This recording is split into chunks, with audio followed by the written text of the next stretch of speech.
नमस्ते, मेरा नाम है निखिल और आप देख रहे हैं दी लल्लन टॉप शो। सावरकर 20वीं सदी में इस नाम को लेकर जनता की राय बार बार बदली है, क्योंकि सावरकर की शख्सियत के अलग अलग पहलू अलग अलग वक्त पर दूसरे पहलुओं से प्रमुख होते गए। एक क्रांतिकारी जिसने अंग्रेज सरकार के खिलाफ आवाज़ उठाई और जेल चला गया, एक विचारक जिसने हिंदुत्व के विचार की नींव में कई पत्थर लगाए, और एक नामी शख्सियत जिस पर महात्मा गांधी की हत्या का आरोप लगा। इन सारी वजहों के चलते ही सावरकर एक पोलराइजिंग फिगर है। प्रशंसक और आलोचक दोनों पक्षों के पास अपने अपने तर्क और तथ्य हैं। सबसे ज्यादा विवाद दो चीजों पर है: सावरकर द्वारा अंग्रेज सरकार से मांगी गई माफी और महात्मा गांधी की हत्या में उनकी कथित भूमिका। सावरकर और गांधी के जाने के इतने दशकों बाद भी ये मुद्दे ज्वलंत बने हुए हैं, बहस होती रहती है, और इस बहस को लेकर असहजता फिर से चर्चा में है, क्योंकि राजनाथ सिंह ने माफी और गांधी इन दो शब्दों को इस्तेमाल कर दिया है एक ही वाक्य में सावरकर के साथ। रक्षा मंत्री ने कह दिया है कि सावरकर ने माफी इसीलिए मांगी क्योंकि उनसे महात्मा गांधी ने ऐसा करने को कहा था। नमस्कार, मैं हूं निखिल और आप देख रहे हैं दी लल्लन टॉप शो। और बड़ी खबर में आज हम महात्मा गांधी, सावरकर और माफी के इस नए त्रिकोण को समझने की चेष्टा करेंगे। लेकिन पहले पेश है हमारी खास पेशकश, क्या हाल है यूपी का एक छोटा सा हिस्सा। क्या नाम भाई साहब? आप तो बड़े चक्रवर्ती आकाश राष्ट्रवादी बजरंग दल नगर। एक सेकंड, ये पूरा नाम है तुम्हारा? जी इतना लंबा नाम है? जी। तुम बाणभट्ट के चेले हो क्या? बाणभट्ट बहुत लंबे लंबे वाक्य लिखते थे। फिर से बताओ अपना नाम। चक्रवर्ती आकाश राष्ट्रवादी। चक्रवर्ती आकाश राष्ट्रवादी। जी। आधार कार्ड पे क्या लिखा हुआ है? आकाश वाजपेयी। हाँ, और ये तुमने फिर लेकिन अपना नाम रखा है चक्रवर्ती आकाश राष्ट्रवादी। ये सर हमको किन्हीं लोगों की वजह से नाम दिया गया हुआ है। किन लोगों की वजह से? विश्व हिंदू परिषद से प्रांत संगठन मंत्री मधुराम जी भाई साहब। उन्होंने कहा कि तुम चक्रवर्ती हो और राष्ट्रवादी हो। चक्रवर्ती आकाश राष्ट्रवादी। जी सर, काफी अच्छा। लंबा हो गया। कोई बात नहीं, ये तो नाम है, मर्जी है। तो भैया क्या करते हो तुम? तुम विश्व हिंदू परिषद से जुड़े हो? सर हम बजरंग दल से नगर संयोजक हैं कन्नौज के। बजरंग दल से नगर संयोजक हो जी वैलेंटाइंस डे पे काम काफी बढ़ जाता होगा सर, काफी ज्यादा। है? सब लोग हंस क्यों रहे हैं? ये सर अब की बार तो यहीं पे बैठना पड़ा था, खटिया डाल के। यहाँ बैठना पड़ा था? जी। क्या कर रहे थे यहाँ खटिया डाल के बैठ के? सर यहाँ पे काफी शिकायतें आती हैं, शिकायतें आती हैं? जैसे कि लव जिहाद ज्यादातर यहाँ पर पार्क में करते हैं लव जिहाद आके? नहीं, यहाँ पे कन्नौज की सड़कों नहीं, पर तो काफी- वैलेंटाइंस डे पे क्या कर रहे थे खटिया डाल के, ये बताओ। सर यहाँ पे बैठे थे, लोगों की निगरानी कर रहे थे। निगरानी कर रहे थे? तो तुम्हें ये जिम्मेदारी किसने, सरकार ने दी है क्या कि तुम लोगों की निगरानी करो? नहीं सर। वो जो लोग बैठे हुए थे वो बालिग होंगे या नाबालिग भी होंगे? पार्क तो बैठने के लिए ही है। सर प्रेमी जोड़ों पे निगाह रख रहे थे क्या? नहीं सर, हमारा उद्देश्य ये नहीं है कि प्रेमी जोड़ों पर निगाह रखना या मतलब किसी क्या भी कर रहे तरीके थे का पार्क में उनको बैठ के वैलेंटाइंस डे पे? बताओ। सर हमारा उद्देश्य यह है किसी भी तरीके का जिहाद ना हो पाए। जिहाद ना हो पाए, तो इसके लिए तुम पार्क में खटिया डाल के बैठते हो? सर काफी कुछ करना पड़ता है। क्या बताओ जरा, यही तो जानने निकले हम। क्या करना पड़ता है जिहाद रोकने सड़क के पे लिए? भी घूमना पड़ता है, रूट सड़क मार्च पे करना घूम- पड़ता है सर। रोड पे क्या करना पड़ता है? मार्च। रूट मार्च करना पड़ता है। रूट मार्च, उससे फिर जिहाद रुकता है। सर हम मतलब काफी जो मनचले सड़क पे घूमते हुए हैं उनके ऊपर नजर रख सकते हैं। जो सड़क पे मनचले घूमते हैं तुम उन पे नजर रखते हो? तो जैसे मान लो तुम सड़क पे जा रहे हो, तुमको कोई मनचला दिखा, कैसे पता चलता है कोई छेड़खानी कर रहा है? सर अलग से ही पहचान रहे हैं। अलग से पहचान लेते हो, देख के पहचान लेते जी हो? सर बिल्कुल।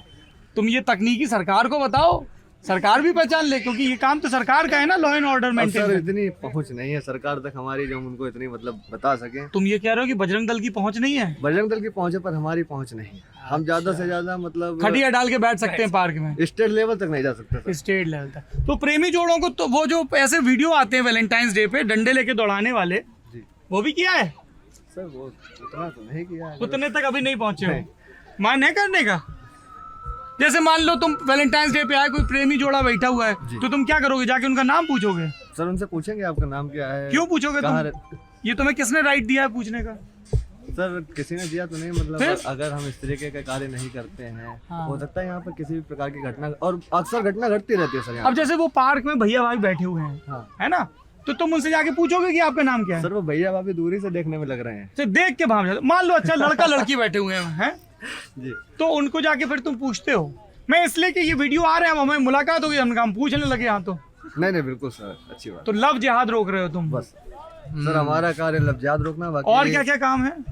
तो हाथ में क्या हो गया भैया? पट्टी बंधी हुई है। सर ये मैच खेले थे, चोट लग ओहो। गई थी, गाड़ी चला थोड़ा उसमें दवाई ववाई लगाई? आके यहाँ पे लगे हैं।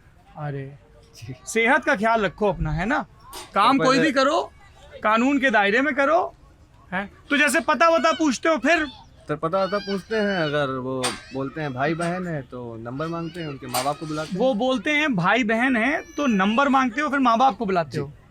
और मान लो वो भाई बहन नहीं दोस्त हैं, तो फिर पुलिस आती है, उठा ले जाती है। पुलिस आती उठा ले जाती है। मतलब अगर मैं लोहिया पार कन्नौज में अपनी किसी दोस्त के साथ बैठा हूँ और तुम आओगे और फिर पुलिस आएगी मुझको उठा ले जाएगी, अरे सर दोस्त वाली बात अलग होती है। फिर ये एक बोला जाता है शब्द प्रेमी प्रेमिका। मान लो मैं अपनी प्रेमिका के साथ बैठा हूँ, सर ये प्रेमिका और प्रेमी में भी मतलब कई तरीके के शब्द आ जाते हैं। किस तरह की बताओ, एक थोड़ा तो- हमारा ज्ञान वर्धन करो। जैसे हमने आपको बताया ना सर, एक लड़का और लड़की बैठे हैं, मान लो वो गर्लफ्रेंड बॉयफ्रेंड हैं, डेट कर रहे हैं, they are not sure about their relationship. तो सर इन्हीं वजह से तो जिहाद फैलता है।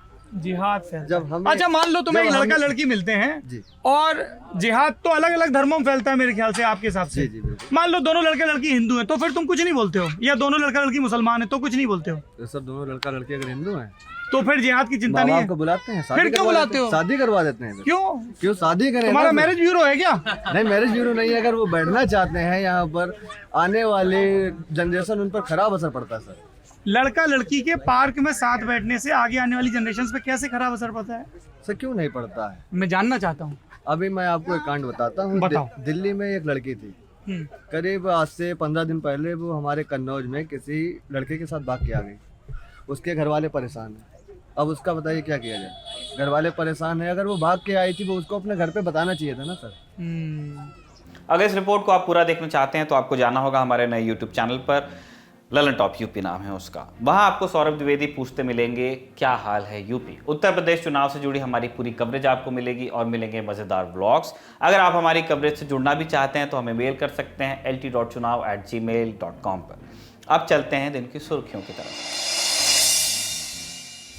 पहले सुर्खी आ जाए जम्मू कश्मीर से। जम्मू कश्मीर पुलिस ने कहा है कि आज सुबह के पुलवामा जिले में एक इनकाउंटर हुआ। इसमें जैश ए मोहम्मद का एक कमांडर मारा गया जिसका नाम शम सूफी बताया जा रहा है। जम्मू कश्मीर में आम नागरिकों की टारगेटेड किलिंग्स के बाद पूरी घाटी में लगातार सुरक्षा बल सर्च ऑपरेशंस चला रहे हैं, जिनके नतीजों में मुठभेड़ पर मुठभेड़ हो रही हैं। 12 अक्टूबर को भी शोपियां जिले में 2 अलग अलग मुठभेड़ों में 5 संदिग्ध आतंकवादी मारे गए थे। दूसरी सुर्खी आज आई कर्नाटक से। यहां कांग्रेस ने अपने मीडिया कोऑर्डिनेटर M.A. सलीम को पार्टी से 6 साल के लिए निष्कासित कर दिया है। सलीम का एक वीडियो सामने आया है, अभी वायरल है। इसमें वो कथित रूप से सूबे में कांग्रेस अध्यक्ष DK शिवकुमार और एक स्कैंडल की चर्चा करते नजर आ रहे हैं। इसमें पूर्व सांसद VS उग्रप्पा भी नजर आते हैं। सलीम इस वीडियो में कह रहे हैं कि पहले 6 से 8% था, बाद में 10 से 12% हो गया, सब DK का किया कराया। DK के साथी ने 50 से 100 करोड़ रुपए के बीच पैसा बनाया। सोचो DK ने कितना बनाया होगा। दावा किया जा रहा है कि DK का मतलब DK शिवकुमार है। वैसे वीडियो में नजर आ रहे उग्रप्पा ने कह दिया है कि सलीम जो बता रहे थे, भाजपा ने शिवकुमार को लेकर जो कहा है उन चीजों का एक तरह से दोहराव था, वो अपनी तरफ से ये सब नहीं कह रहे थे। ये थी सुर्खियां। अब चलते हैं दिन की बड़ी खबर की तरफ। विनायक दामोदर सावरकर। सावरकर स्वतंत्रता सेनानी थे या अंग्रेजों के एजेंट थे, ये गांधी की हत्या में शामिल थे, यह मुसलमानों से नफरत करने वाले हिंदू महासभा के नेता थे, यह वो आदमी थे जो देश का विभाजन रोक सकता था। कौन थे सावरकर? ये इस बात पर निर्भर करता है कि आपको सावरकर के बारे में बता कौन रहा है या किस किताब में आप सावरकर के बारे में पढ़ रहे हैं। सावरकर कभी RSS में नहीं रहे, न ही जनसंघ में रहे, लेकिन सावरकर की हिंदुत्व वाली विचारधारा में बीजेपी अपनी विचारधारा की बुनियाद खोजती है। गांधी और नेहरू जैसे स्वतंत्रता आंदोलन के महापुरुषों के समानांतर बीजेपी सावरकर को अपनी विरासत का प्रतीक बनाना चाहती है। सालों से बीजेपी और RSS इस कोशिश में लगी हैं कि वो इतिहास में सावरकर की महानता स्थापित कर पाएं। वाजपेयी सरकार ने सावरकर को भारत रत्न देने की सिफारिश की, लेकिन तब के राष्ट्रपति KR नारायणन नाम खारिज कर देते हैं। 2019 में महाराष्ट्र विधानसभा चुनाव में भी बीजेपी ने सावरकर को भारत रत्न दिलाने का मुद्दा रखा, जबकि सावरकर की आलोचना करने वाले कहते हैं कि उन्होंने कई बार अंग्रेजों से माफ़ी मांगी। माफ़ीनामे के बाद ही अंग्रेजों ने सावरकर को अंडमान की सेलुलर जेल से, जिसे काला पानी की जेल कहा जाता था, वहाँ से रिहा किया और वो अंग्रेजों से पेंशन लेकर अंग्रेजी हुकूमत की मदद करते थे, यह आलोचकों का इल्ज़ाम है।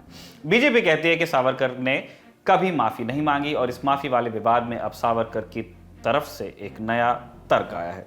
उन्होंने खुद नहीं दिया है, राजनाथ सिंह हमारे रक्षा मंत्री उन्होंने दिया है।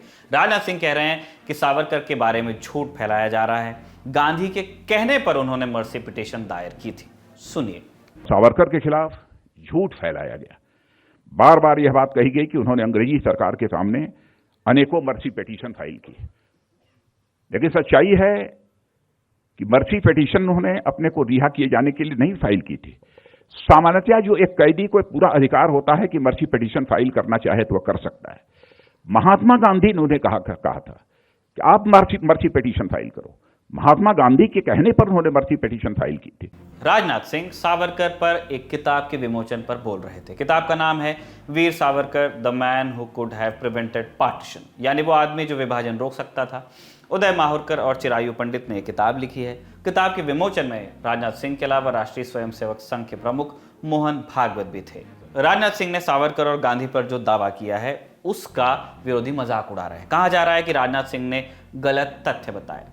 गांधी तो ये कहते थे कि जेल को जाना एक नॉन वायलेंट का रास्ता है, जेल को जाना। और वो शख्स माफीनामा लिखता है अंग्रेजों के लिए, अंग्रेजों से माफीनामा लिखते सावरकर। दूसरे क्यों नहीं लिखे जो काला पानी में थे? ये लोग आज हिस्ट्री को तोड़ मोड़ के पेश कर रहे हैं, और एक वक्त ऐसा आएगा कि अगर ऐसा ही सिलसिला चलता रहा तो महात्मा गांधी को फादर ऑफ द नेशन हटाकर सावरकर को फादर ऑफ द नेशन बना देंगे लोग। राजनीतिक पार्टियों के आरोप अपनी जगह हैं, पर राजनाथ सिंह का दावा ऐतिहासिक तथ्यों के हिसाब से कितना सही है, अब इस बात पर आते हैं। वीडी सावरकर को 1910 में लंदन से गिरफ्तार किया गया था। नासिक के कलेक्टर जैक्सन की हत्या के केस में ये गिरफ्तारी हुई थी। वीडी सावरकर से पहले उनके भाई गणेश सावरकर की गिरफ्तारी हुई थी। वीडी सावरकर पर आरोप था कि उन्होंने लंदन से हत्या में इस्तेमाल पिस्टल भेजी थी। जब सावरकर को गिरफ्तारी के बाद समुद्र के रास्ते भारत लाया जा रहा था, तब फ्रांस के तट के पास उन्होंने बचकर भागने की कोशिश भी की, लेकिन पकड़े गए। 1911 में उन्हें काला पानी की सजा दे दी गई, यानी अंडमान की सेलुलर जेल में डाल दिया गया। करीब 10 साल सावरकर ने अंडमान की जेल में बिताए। जेल से रिहाई के लिए उन्होंने 6 बार पत्र लिखे। सावरकर की आलोचना करने वाले कहते हैं कि जेल से छूटने के लिए उन्होंने अंग्रेजों से माफी मांगी। और अब राजनाथ सिंह कह रहे हैं कि गांधी के कहने पर सावरकर ने मर्सी पिटीशन दायर की थी। ये बात अपनी जगह सही है कि महात्मा गांधी ने सावरकर की रिहाई की वकालत की थी। अपने यंग इंडिया अखबार में गांधी ने 26 मई 1920 को एक लेख में सावरकर का जिक्र किया। गांधी ने लिखा था कि कई अहम राजनीतिक अपराधियों को अभी तक रिहा नहीं किया गया है, जिनमें सावरकर बंधु भी हैं, यानी विनायक दामोदर सावरकर और गणेश दामोदर सावरकर। गांधी लिखते हैं कि इनका अपराध भी उतना ही है जितना पंजाब में रिहा किए गए कई राजनीतिक अपराधियों का है। दोनों भाइयों को अब तक रिहा नहीं किया गया है, जबकि उनकी रिहाई पर रॉयल प्रोक्लेमेशन को छपे 5 महीने बीत चुके हैं, यानी उनकी रिहाई का ऐलान हो चुका है। कई और लेखों में भी गांधी सावरकर का जिक्र करते हैं। 6 अप्रैल 1921 के लेख में गांधी लिखते हैं कि सावरकर बंधुओं का टैलेंट जन कल्याण के काम आना चाहिए। गांधी लिखते हैं विनायक सावरकर के बारे में कि उनसे वो लंदन में मिले थे, वो बहादुर हैं और चतुर हैं, देशभक्त हैं।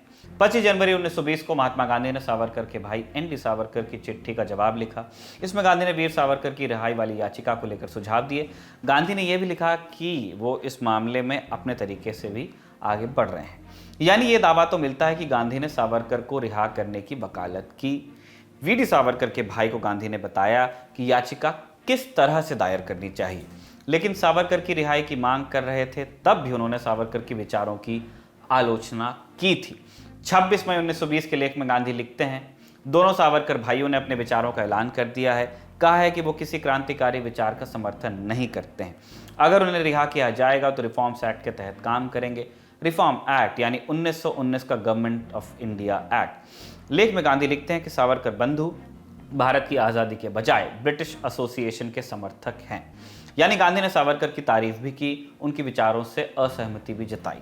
पर सवाल ये कि क्या गांधी के कहने पर ही सावरकर ने मर्सी पिटीशन फाइल की थी, जैसा राजनाथ सिंह दावा कर रहे हैं? सावरकर के पोते रणजीत सावरकर का इस बारे में क्या कहना है, आप खुद सुनिए। जी नहीं, सावरकर जी के भाई डॉक्टर सावरकर, नारायण सावरकर, इनको गांधी जी ने जनवरी 1920 में खत लिख के कहा था कि आप इनके रिलीज के लिए एक पिटीशन लिखे। इसके पहले भी सावरकर ने पिटीशन किए थे, मगर देवर नॉट मर्सी पिटीशन, इसमें एक भी मर्सी पिटीशन नहीं थी। ये सभी क्रांतिकारियों के रिलीज के लिए पिटीशन थी। और ऐसे पिटीशन गांधी जी के जो वर्कर्स थे कांग्रेस के, उन्होंने ब्रिटिशों ने जो पकड़ा था उनको भी छोड़ने के लिए कांग्रेस वालों ने भी ऐसे पिटीशन की थी। तो it was a very common thing. और गांधी ने इसके बाद 2 लेख भी लिखकर सावरकर की जो भूमिका थी कि अगर ब्रिटिश ये कह रही है कि हम सुधार कर रहे हैं, आप मूल धारा में आके विकास में साथ दो, तो अगर ये आह्वान कर रही है तो उसका, और उसके लिए छोड़ रही है कैदियों को, तो उसमें राजाबंदियों को भी छोड़ना चाहिए जो शस्त्र क्रांति रखते। तो इसका समर्थन गांधी ने किया है और उसमें एक लेख लिखा है। एक लेख अप्रैल 1920 में लिखा है और एक बड़ी प्रदीर्घ टिप्पणी उन्होंने लिखी है 1923 में। तो वो सब ऑन रिकॉर्ड अवेलेबल है। जब गांधी का कंप्लीट वर्क्स ऑफ गांधी आने से वो बहुत पहले से अवेलेबल है, सबको मालूम है। सबको मालूम था गांधी सावरकर के पिटीशन में क्या था। गांधी ने उसको खुला सपोर्ट किया है। गांधी ने कहा है कि सावरकर ब्रदर्स के टैलेंट का यूज हमने देश के लिए करना चाहिए। उन्होंने अपने देशभक्ति की कीमत चुकाई है अंडमान जाकर, और उन्होंने आगे जाके ये भी कहा है कि अगर पंजाब के क्रांतिकारक रिहा हो सकते हैं, बंगाल के क्रांतिकारक रिहा हो सकते हैं 1919 में, तो सावरकर इतने साल तक उनको क्यों उसके बाद में भी पकड़ा जाता है, अकेले सावरकर को। तो ये लिखा है, उन्होंने उनका समर्थन किया है। तो समर्थन किया है, इसका मतलब ये नहीं है कि सावरकर जी ने गांधी से प्रेरित होकर, अगर ऐसा कोई इसका अर्थ निकालेगा तो मुझे नहीं लगता वो करेक्ट अर्थ है, क्योंकि सावरकर एक स्वयं प्रेरित आदमी थे। मगर पूरे देश भर रिलीज ऑफ पॉलिटिकल प्रिजनर्स पे एक समान ये था। 1931 में भगत सिंह की मृत्यु के बाद, उनको फांसी चढ़ाने के बाद जो गांधी आयरलैंड पैक्ट हो गया, उसमें से मेन शर्त यह है कि सभी आंदोलनकर्ताओं को मुक्त करो। सावरकर ने 6 दया याचिकाएं दायर की 1911, 1913, 1914, 1918 और 1920 में। कहीं कहीं ये भी दावा मिलता है कि सावरकर ने 1913 में रिहाई के लिए पहली याचिका दायर की थी। दक्षिणपंथी इतिहासकार माने जाने वाले विक्रम संपत ने सावरकर पर किताब लिखी है, Savarkar Eeco from forgotten past. इसमें भी विक्रम संपत सावरकर की उस पिटीशन का जिक्र करते हैं जो 14 नवंबर 1913 को लिखी गई थी। हाल ही में हुए इंडिया टुडे कॉन्क्लेव में विक्रम संपत ने कहा कि सावरकर जो याचिकाएं दायर करते थे उन्हें दया याचिका नहीं कहना चाहिए। उन्होंने माफी नहीं मांगी थी, वो सभी कैदियों की रिहाई के लिए लिख रहे थे। विक्रम संपत ये भी कहते हैं कि अंग्रेजों को सावरकर पर भरोसा नहीं था, इसलिए अंडमान से रिहाई के बाद भी कई महीनों तक सावरकर को रत्नागिरी की जेल में रखा गया। कई याचिकाओं के बाद भी रिहा नहीं किया गया। खैर, राजनाथ सिंह की बात पर लौटते हैं। रिकॉर्ड मिलता है कि सावरकर ने 1911 में पहली बार अंग्रेजों से रिहाई की गुहार लगाई, हम आपको बता चुके हैं। तब गांधी भारतीय स्वतंत्रता आंदोलन का हिस्सा नहीं थे। गांधी जी की एंट्री 1915 के आसपास होती है। सावरकर की रिहाई की मांग गांधी ने 1920 में की। रिहाई की याचिका पर गांधी ने सावरकर के भाई को चिट्ठी भी 1920 में लिखी। तो ये कहना कि गांधी के कहने पर सावरकर ने मर्सी पिटीशंस दायर की थी, इतिहास के हिसाब से सही नहीं है। बड़ी खबर में आज के लिए इतना ही। अब बारी है कू की राय की। इस सेगमेंट में हम सोशल मीडिया पर लोगों से उनकी राय या किसी पोल के जरिए उनका रुझान जुटाने की कोशिश करते हैं। आज का सवाल था, क्या आतंकवादियों से निपटने के लिए एजेंसियों को और अधिकार देने चाहिए? 93% लोगों ने कहा है हाँ, और ना कहने वालों की संख्या है 7%। अगर आप भी कूपर हमारे पोस्ट का हिस्सा बनना चाहते हैं तो कूपर दी ललन टॉप को फॉलो कर सकते हैं। पोल के नतीजे दी ललन टॉप शो में आपको हम इसी तरह दिखाते रहेंगे। हम कूपर आपसे अलग अलग मुद्दों पर आपकी राय भी मांगते रहेंगे। अपनी राय आप हमें कमेंट बॉक्स या #LTShowOnCoo के साथ कू करके भी आप बता सकते हैं। हम उसे भी दी ललन टॉप शो में शामिल करेंगे। विदा लेने से पहले आपके लिए एक और जरूरी सूचना है। कानपुर में सजने वाला है दी ललन टॉप अड्डा का मंच, सौरभ द्विवेदी के साथ, जहां होंगे नगर के माननीय, सिटी के एक्सपर्ट और शहर के कला और समाज के मर्मज्ञ। ललन टॉप अड्डा में शहर के लोकल और वोकल लोगों की कला को मंच मिलेगा। शहर के बड़े मुद्दों पर चर्चा भी होगी, युवाओं के मुद्दों पर बात होगी। फिर सौरभ के सवाल होंगे, आपके जवाब होंगे। आपके सवाल होंगे रादर, सौरभ के जवाब होंगे। सवाल के सही जवाब देने वालों को ललन टॉप की तरफ से मिलेगा एक खास तोहफा, उल्टा भी हो सकता है। तो कानपुर वालों, ललन टॉप अड्डा में जरूर आइएगा।